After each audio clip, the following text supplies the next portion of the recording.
gawa ng kaaway, ang distraction ng Panginoon ko. Pagkos, Lord God, welcome namin, Lord God, ang kagalakan, ang spirit of praise, worship, O Lord God, na mangusap sa aming puso, O Lord God. Ikaw ang manguna mula sa umpisa, Lord God, hanggang sa matapos ang gawain na ito.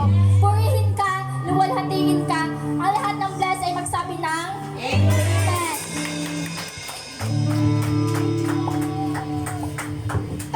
Praise God, tayo po. Ihanda po natin ang ating mga sarili. Kawitin po natin the Fighters Fight. Praise. Hallelujah. Praise. Hallelujah. Hallelujah. Hallelujah. We welcome you, Holy Spirit. Spirit of worship and praise. Hallelujah. Yes, Lord. Purify my heart. Let me be as gold and precious silver. Purify my heart. Let me be as gold and pure gold, refiner's fire. My heart's one desire. My heart's one desire is to be holy, set apart for you, Lord. I choose to be holy, set apart for you, my Master, ready to do your will. Purify my heart. Purify my heart. Cleanse me from within and make me holy. Purify my heart. Cleanse me from my sin. Deep within. Deep within, refiner's fire. My heart's one desire. My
Psalms 33 1 to 5.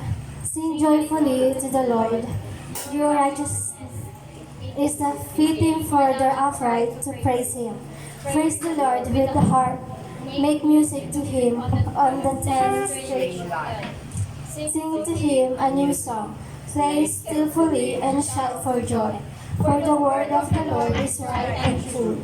He is faithful in all He does. The Lord loves Righteousness and justice. And earth is full of His unfailing love. Blessed be the name of the Lord. Pwede na pagkabasa sa Diyos. Praise God! Kaya naman po, sama-sama po tayong umawit. Ibigay po natin ng ating buong lakas. Awitin po natin, Faithful.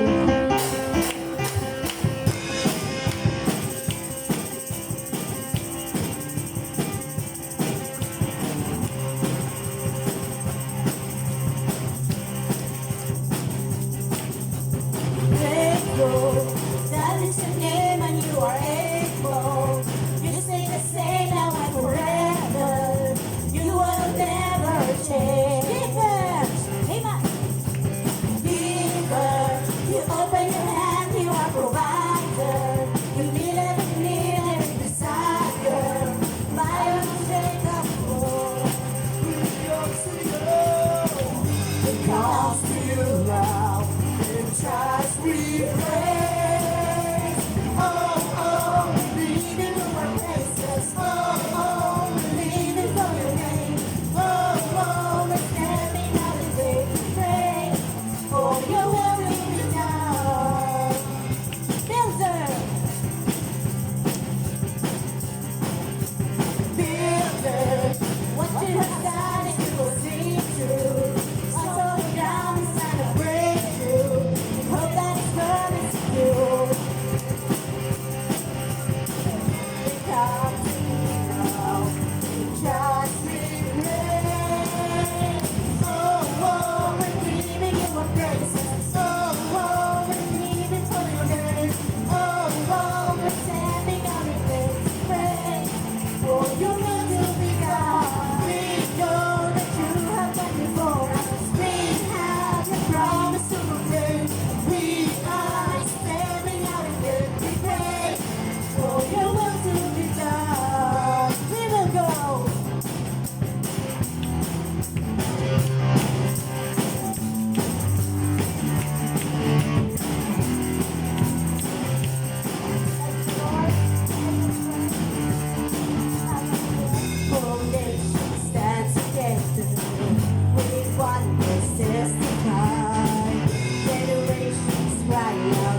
para po tumalon, umawit, Panginoon, para po sa inyong ikaliligaya.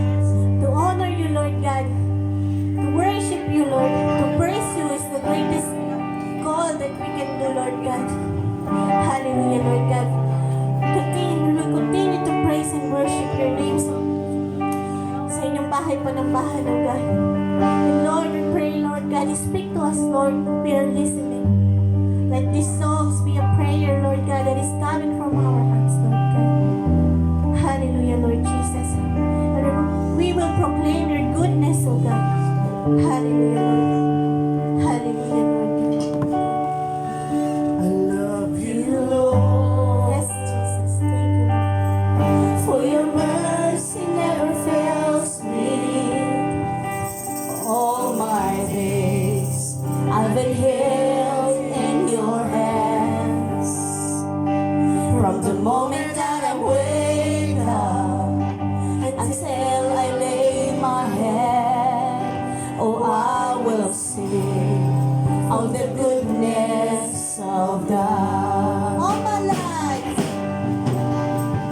And all my life you have been faithful. all my life, you have been so good. And all my life you have been so, so good. With every breath that I am able, oh, I will sing from the goodness of God. Love your voice. Your voice, you have led me to the fire. In the darkness night, you are close like no other. I've known you so I've known you as a father, I've known you as a friend, and I have lived in the goodness of God. all my life, you have been faithful. And all my life you have been Thank you for faithful. your faithfulness, oh God. And all my life you have been so, so good. With every breath that I am able, oh, I will sing of the goodness of God. And all my life you have been faithful. And all my life you have been so, so good. With every breath that I am able, oh, I will sing of the goodness of God. Your goodness is running after. Your goodness is running after, it's running after me. Your goodness is running after, it's running after me. In my life laid down as it's written out, I give you everything. Your goodness is running after, it's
Tunay nga po, Panginoon, maraming salamat sa inyong presensya, God. Maraming salamat sapagkat sinabi niyo, Lord, na it is finished, Lord God. Ang victory ay hawak na namin, Panginoon. Kailangan lang namin pong i-claim at i-proclaim that we are victorious sa lahat ng bagay, Lord God. And Lord, with the authority of your name, with the powerful of your name, name Jesus, Lord God, we are victorious, Lord God. And even in death, we are victorious, Lord. Thank you, Jesus. Thank you, Lord God. Tunay nga po, Lord God, walang papuntay sa inyong grasya at habag at biyaya at pagmamahal sa amin po. Kaya maraming salamat, Panginoon. As we continue, Lord God, to be in your presence in this place, ito nga po sa bahay panambahan niyo, Lord God. Continue to welcome your Holy Spirit, Lord God. Tunay nga po, dalangin namin na sa ikaw po ay magrema, Lord God, sa inyong abang lingkod, sa kanyang mga labi, Lord God, mamutawi ang inyong mga salita. Itago niyo po siya sa inyong likuran, Lord God. Sa Pastora V, Lord God. Tunay nga po, Panginoon, gamitin niyo ang buhay niya, Lord God, upang mangusap sa amin. Hallelujah, Lord God. At ang mga puso namin inyong ihanda, Lord God, para matanggap po namin ang inyong mga salita, Lord God, sa buong buo at may apply sa aming mga buhay, Lord God. And Lord, we declare victory, Lord God. Victory, Lord God, ng inyong gawain, Lord God. Maraming pong salamat, Lord. Sumayin niyo po mataas na papurit pagsampat parangal. In Jesus' mighty name we pray. Amen! Hallelujah! Pagkala po ba ang bawat isa? Amen! Praise God! Kaya naman batiin po natin, tumayan po natin ng isa't isa, ulitin po natin, I love you with the love of the Lord.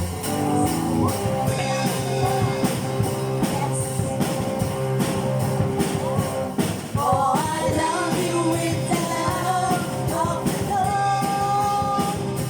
Yes, I love you with the love of the Lord. I can see in you the glory of my King. Yes, I love you with the love of the Lord. Oh, mahal kita sa Panginoon. Oh, mahal kita sa Panginoon.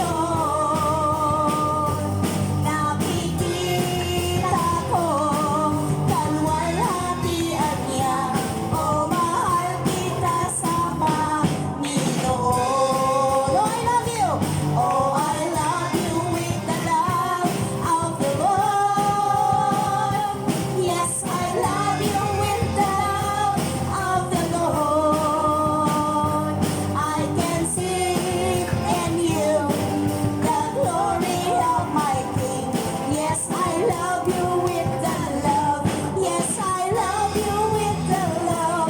Yes, I love you with the love of the Lord.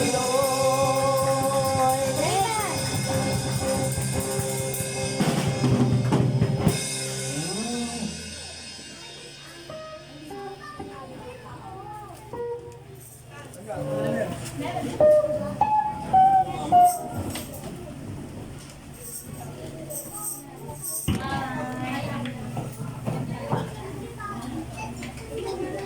Praise God! Tayo po ba ay na-bless sa pag-aawitan sa ating Panginoon? Amen! Amen! So ayun po mga kapatid, tayo po ay nagtagumpay sa isang linggong nagdaan sa panahon na uminit, umaraw. So ayun po, alam ko po na tayo ay nagtagumpay dahil nandito po tayo. Amen po ba? Amen! So ayun po mga kapatid, sino po dito yung mag-share po ng pagkilos ng ating Panginoon sa isang linggong nagdaan sa kanya-kanya nating pamumuhay dito sa mundo. Ayun po. Meron na po. Palapakan po natin ang ating Panginoon sa buhay po ni Brother Anthony.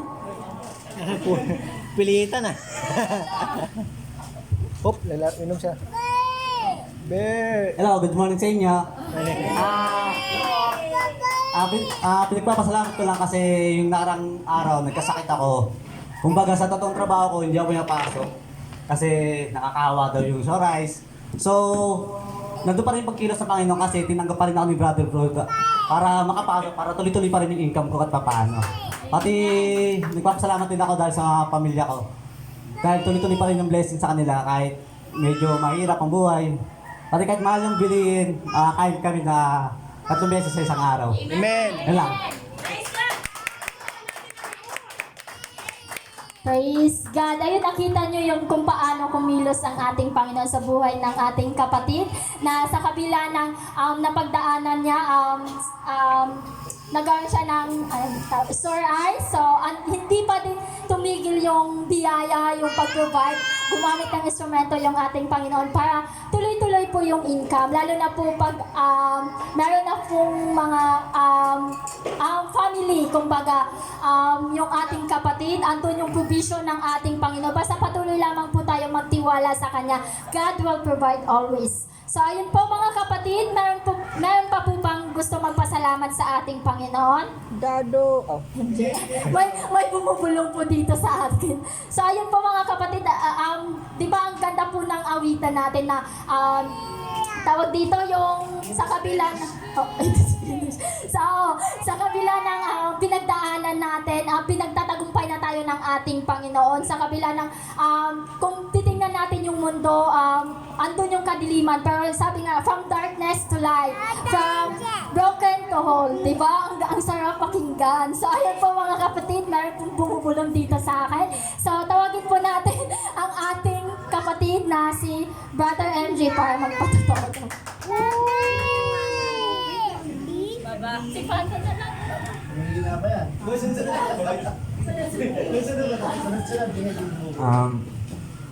Pinapasalamat ko kay Lord na sa 1 week na kalakasan, sa blessings, sa protection ng family ko, safety, kahit na ako may nararamdaman ako ngayon. Kinikiling ko na gagaling na ako. Daddy. Amen. So, ayun mga kapatid, kita nyo yung faith, yung pag-stand niya sa yung pananampalataya na gagaling na siya. Which is na napagtagumpayan na natin yan kasi nabayaran na yan ng ating Panginoon. So, claim lang natin, mag-stand lang tayo sa ating faith mga kapatid. So, ayun po, meron pa po ba? Wala na po. So, ayun po, sa next Sunday naman po, magunahan na po tayo dito sa harap. So, dala ko naman po tayo sa ating memory verse sa Galatians 5 verse 1. So, sino pong mauna dito? Sino pong mauna? Ikaw. Kuya Johnson na?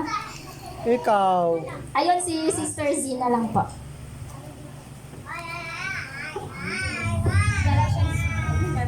Langga, sa'yo daw. Langga. Langga. Galatians 5:1, it is for freedom that Christ has set us free. Stand firm then, and do not let yourself be burdened again by a yoke of slavery. Sa akin po, na-apply ko po to sa aking buhay kasi po, may mga time po na, syempre po, po tayo, nananatili pa rin po tayo sa masamang mundo. Kaya, at yung katawan natin is sinful in nature. Although, iniiwasan mo, may mga time talaga na nagkakasala ka pa rin.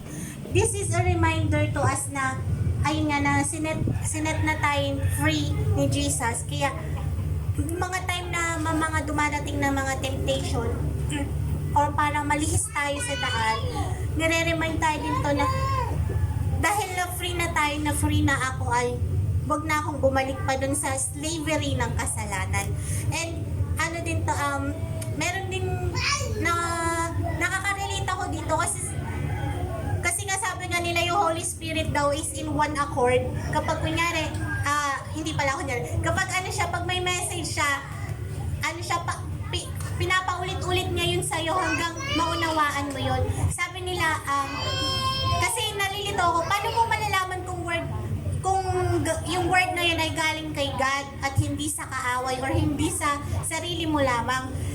Tapos meron akong nakita na Christian na nag-testimony, sabi niya, malalaman mo na galing kay Lord John kasi si Lord ay pinapaulit-ulit niya sa mga bagay para maintindihan mo hanggang sa mag-sink in sa'yo yung message niya. Nagulat nga ako ako dito sa ano na to, sa message na to kasi ano nito pinapatunayan lang niya na yung message ni Lord sa akin is may message siya na sabi niya, wake up, strengthen what remains.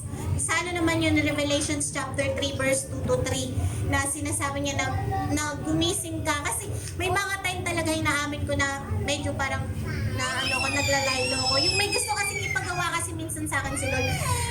Actually, ang gusto kasi pagawa sa akin ni Lord ay sabi niya, go out sa street, mag-ano ka, mag-evangelize ka. Alam mo yun, kung ako lang mag-isa, ganyan. Ang dami mong ano.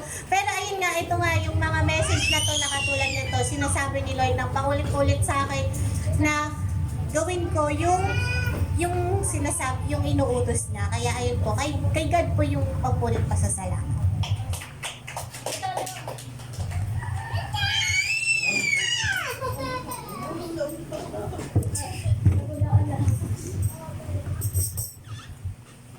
Malaya na tayo dahil pinalaya na tayo ni Kristo. Kaya magpakatatag kayo at huwag nang magpaalipin pa. So, i-relate ko na lang to sa pamumuhay na meron ako ngayon. So, malaya na ako dahil meron na akong Kristo sa buhay ko. Malaya na ako sa mga sumpa ng mga kamag-anak. Halimbawa, yung sa side namin, meron kasi kaming sabi daw ni Lolo, yung hika. So, hindi ako magpapaalipin sa ganong nakagawian nila na ay, namana mo yan sa ano mo kasi may hikain yung lola mo. Ikaw papayag ka bang ganon? Ako hindi.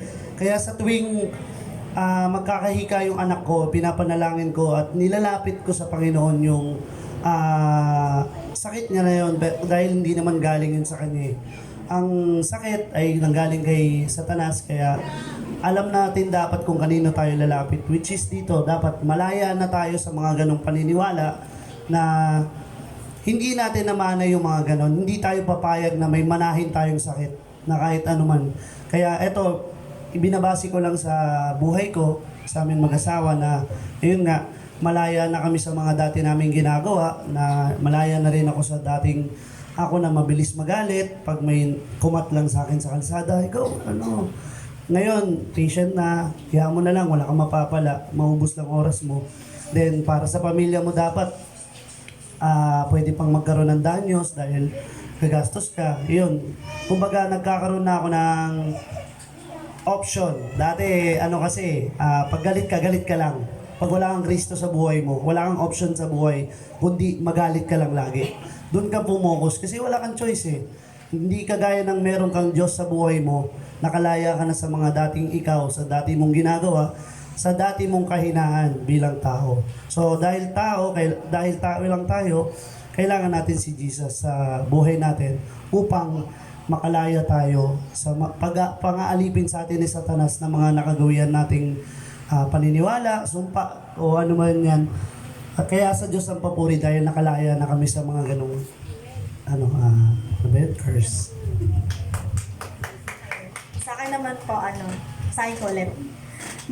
Galatia 5:1, malaya na tayo dahil pinalaya na tayo ni Kristo, kaya magpakatatag kayo at huwag nang magpaalipin pa.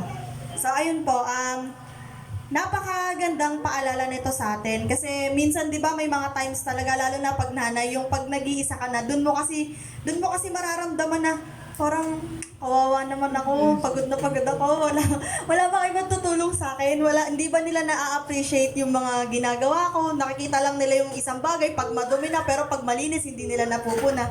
Pag may time na ganun bilang nanay, pero ayun nga, ako dito sa pangako ng Panginoon dahil sinabi nga dito na na magpakatatag tayo. Ibig sabihin mga kapatid, hindi natin kailangang humingi ng tulong kung kani-kanino or maghingi, oy friend, mahina ako ngayon, patatagin mo naman ako. Hindi, kailangan tayo mismo magpakatatag or ako mismo bilang nanay magpakatatag.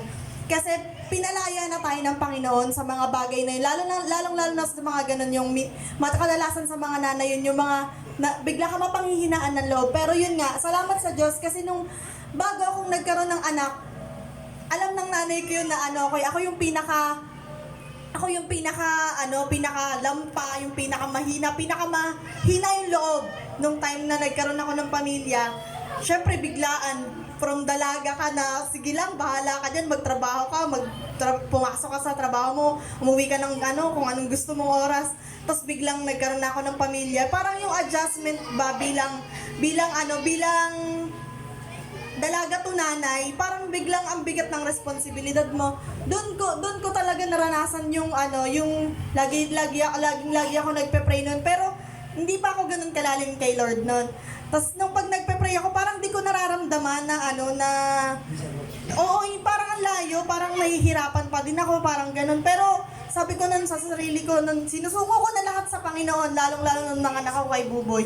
Yun talaga yung time na nakaramdam ako ng mawawala na ako. Talagang yung pangako ko sa Panginoon ng time na yon, sabi ko, kasi maliwanag na sumpit ako ng lamig.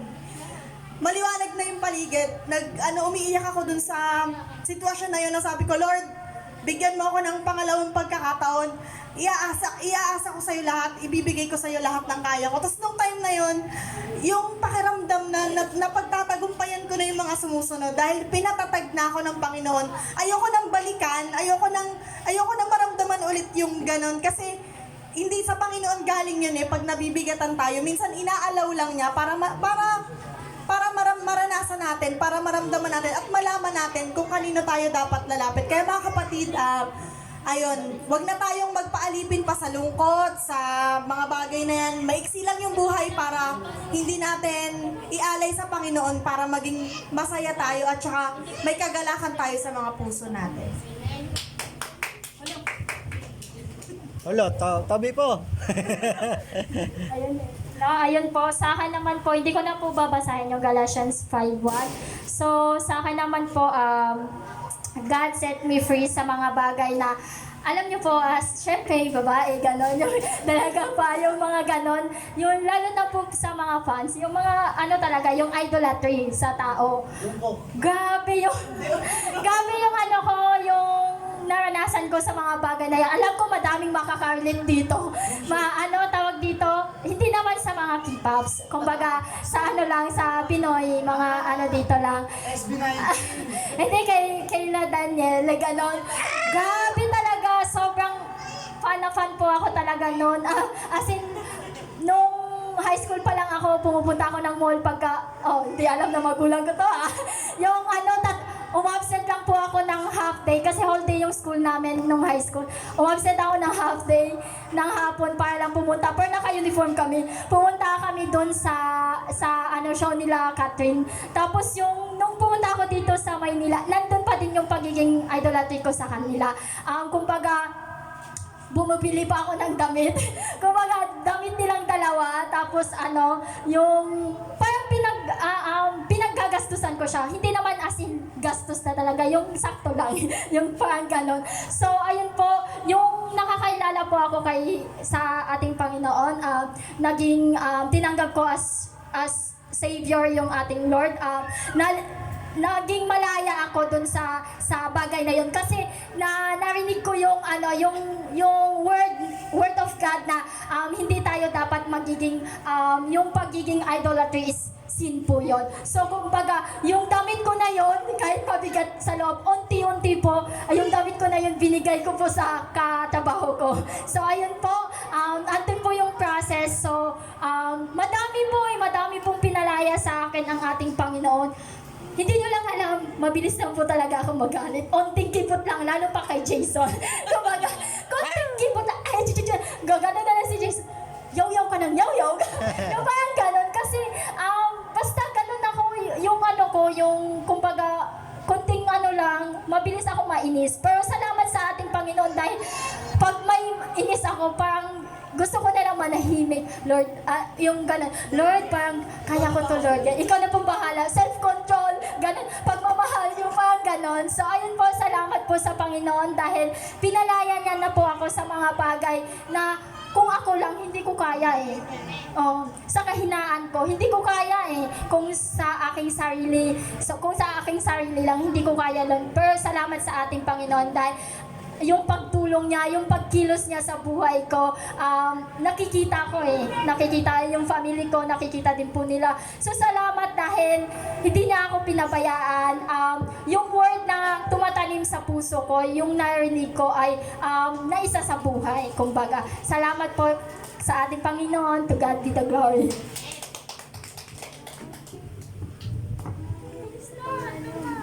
Meron yan. Malaki yan. Malaya ko na sa... Malaya! Dinalayan ako ni God sa yung mabilis ako magalit, tsaka yung paniniwala sa tsaka yung madaling moody-moody gano'n. Tsaka yung yung paniniwala din na maling pagsamba. Dati kasi yung Catholic pa ako. Akala ko yung hindi ko nararamdaman si God, gano'n. Yung parang wala lang, simba lang ako, gano'n. Akala ko nga doon lang magsasamba sa saan ba yun, Revolto, gano'n. Pero hindi pala. Pero nung nakilala ko si God, ang dami kong natutunan, ang dami kong nalaman. Yun lang. Pag nagalit pa, sino galit dyan?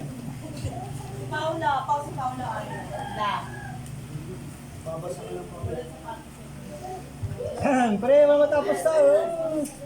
Anthony na lang, Anthony. Ha? Ano ma-apply sa buhay? Apply lang sa buhay. Hindi ko mapasahin na. Ako, apply ko lang sa akin to. Ako pinalayan niya ako kasi, yun nga. Kasi medyo mainitin din yung ulo ko dati, kumbaga pero yung simula nakilala ko sa Panginoon, yung Panginoon, wala, parang kailangan mo mag-isip muna bago ka magalit eh. Kasi kung basta magagalit ka, baka iba yung masabi mo, iba yung magawa mo, di ba? Kaya kailangan isipin muna natin, tapos kumbaga dapat magdasal muna tayo bago tayo magsalita eh. Para lahat ng mababanggit natin hindi makakasama sa kapwa natin. Yun lang. Meron, oh.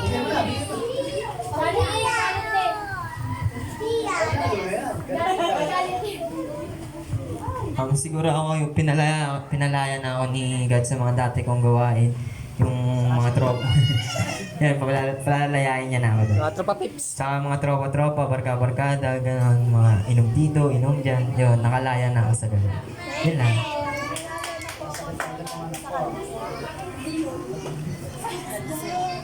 B-boy, wala mo B-boy. Hindi na, B-boy.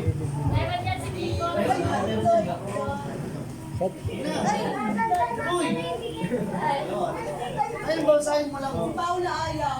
Hindi mo kay Paula. Ayaw sa patos? Walang practice yan Galing-galing mo mag-tiktok. Tumayo mo dyan. Tumayo pa dyan. Hindi, bago pa lang yan. Paula. Meron yan. Okay, ganito po yung meaning para sa akin na experience ko sa malaya na tayo dahil pinalaya na tayo ni Kristo nung simulang tinanggap natin siya. Ito yung buhay natin bago tayo naging Kristiyano. Para tayong elepante at kabayo. Alam nyo ba yung kabayo habang bata pa ang elepante sa circus, mabata pa yan, tinatali ng lubid yan. Napakalipis ang lubid. Nung bata pa yung kabayo at saka yung elepante, hindi nila kaya pumigla sa lubid. Ngayon, hanggang lumaki sila, yung elepante, kaya niya talaga yung lubid na napakanipis. Ganun lang niya, putol talaga, kahit yung kabayo. Kahit kayong kabayo, tatanggalan mo ng lubid. Kunwari ka lang nagtatali, gaganon mo yung kabayo, susunod sa'yo. So, ganun dito tayo bilang Kristiyano. Nung pinalayan natin ni Kristo, hindi na tayo, di ko kaya itong buhay, mahirap, ganito talaga, parang wala na akong pag-asa.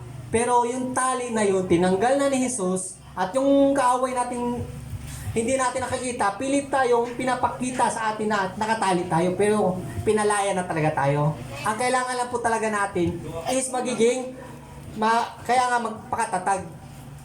Kaya nga, makikita mo sa selos, bakit gano'n ang elepante, ang laki-laki, pero yung tali napakalipis, sumusunod sa nagtitrain sa kanya. Pero sa totoo lang, kanyang putulin yon. So gano'n din tayo bilang namumuhay sa mundong ito, sa kahirapan, sa kasamaan, gano'n din yung nangyayari sa akin. Ulit ko lang po nangyari sa akin, katulad ng droga. Lord, umiiyak ako, ba't di ako makatanggal dito sa droga? Mag-try ako magbago, ilang araw lang. Siguro, pinakamatagal ko na bago, 6 months. After 6 months, gumagano sa akin, na, wala ako pera, libre kita. Libre na. Agay, ba naman. So yun ang ibig sabihin po nung pinipil kong basa ko ng Bible, tapos pinipil ko, yun pinakita sa akin ng Panginoon. Tinanggal na yung tali, sinasabi lang na yung kaaway sa'yo na nakatali ka pa, pero totoo, malaya na tayo. Kaya kailangan lang natin patatagan ang ating sarili at huwag tayo magpaalipin pa sa kasalanan. Huwag na tayo pagpilipin sa galit, kasi ako, mapikunin din ako eh. Para silang ka, konting kibula. So, normal lang yun, pero hindi siya dapat magtagal. Dapat naglalabig agad. So, yun po yung yun po yung experience ko. So, yun lang po yung na-add ko. Uri na po. O yung galit ni Lenden. Ay, hindi pa pinalaya. Hindi pa pinalaya, binigyan pa. Ano ba yan? Ano, tingnan mo. Galatia 5:1. Malaya na tayo dahil pinalaya na tayo ni Kristo, kaya magpakatatag kayo at huwag magpaalipin pa.